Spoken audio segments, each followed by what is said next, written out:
They say every town has its secrets. Ours were always tucked away in the quiet corners of the public library. A modest, brick-walled building on Main Street with more dust than visitors most days. I never thought I'd be the one to uncover the kind of secret that makes you wish ignorance really was bliss. It started with a donation. We often got boxes of books from estates, families clearing out the belongings of someone who had passed on. Most ended up on the 50 cents card out front, destined for the hands of a curious bargain hunter. But this particular delivery came from the Holloway estate, an old family, one of the oldest in town. Their farmhouse had been abandoned for decades, but the great-grandson was finally selling the land and wanted the family library dealt with. The boxes were unremarkable at first. Yellowed paperbacks, cracked spines, forgotten encyclopedias. Then, in the bottom of the third box, I saw it.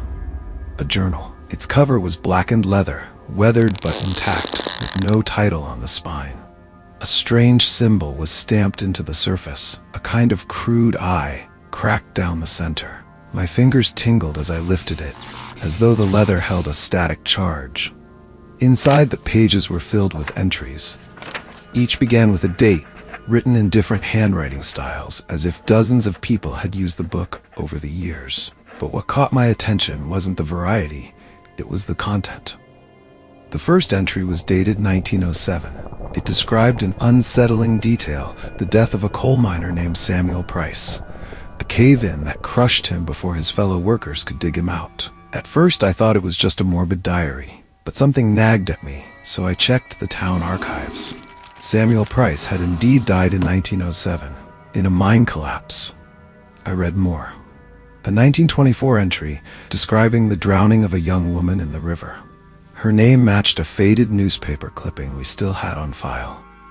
Another entry, from 1946, predicted a house fire that killed 3 children. Each account was accurate. Each one was written days or even weeks before the actual event occurred. By the time I reached the 70s entries, my stomach was in knots. This wasn't coincidence. Whoever had written in this journal had known what was coming, or caused it. The last complete entry chilled me most. October 18th, 1999. Kenneth Morris, found in his study. No sign of forced entry, his throat open from ear to ear.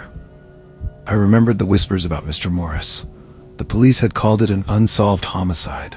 The ink on that entry had bled slightly, as if the pen had lingered too long at the end of the final word. I closed the journal.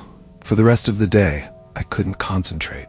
The words seemed to press against the inside of my head, whispering with every turn of the clock. That night, long after closing, I returned to the desk where I'd left it. The library was silent, the kind of silence that feels alive. The journal lay open, though I swore I'd closed it. And there it was. A new entry forming on a previously blank page. The handwriting was jagged, the letters stretching themselves into existence as if scratched out by an invisible hand. My breath hitched when I saw my own name. Margaret Cole, librarian, found among the stacks, body broken at the base of the staircase. I staggered back, chair legs screeching against the floor. My pulse thundered in my ears. The date beside the entry was tomorrow. I wanted to burn the book right then and there, but some paralyzing dread kept me from touching it, as if the leather would cling to my skin, binding me to it forever. Instead, I fled the library, locking the doors behind me. Sleep didn't come. Every creak of my old house made me flinch. By morning, I convinced myself I'd imagined it. Stress, overwork, too much coffee. But when I returned to the library, the journal still lay open on my desk. My name still etched in dark, final strokes. I spent the day avoiding the staircase. Patrons came and went, oblivious. I forced a smile, checked out their books, answered their questions. But every time my eyes drifted toward the second floor, my body stiffened. Evening crept in. The last patron left, and I was alone again. That's when I heard it. A shuffle of footsteps from the upstairs level. The building should have been empty. I stood frozen, listening. Another step, then another, deliberate, heavy. The lights flickered. I grabbed the phone, but the line was dead. My cell had no signal inside the thick walls. My only way out was past the staircase. As I edged toward the door, something caught my eye.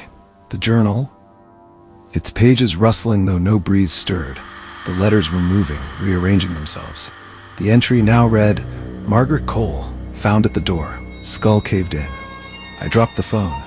My legs moved before my mind caught up, carrying me toward the exit. But just as I reached the threshold, the overhead light burst, showering me with glass.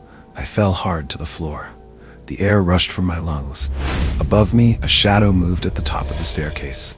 Too tall, too thin, watching. My head throbbed, and I realized blood trickled into my eye from a fresh gash at my temple. The journal was right. I don't remember crawling out of the library or how I made it home. The doctor said I was lucky. Just a concussion, some stitches, but the book is still there, waiting. And last night, I dreamt of it. A new page turning, blank and eager.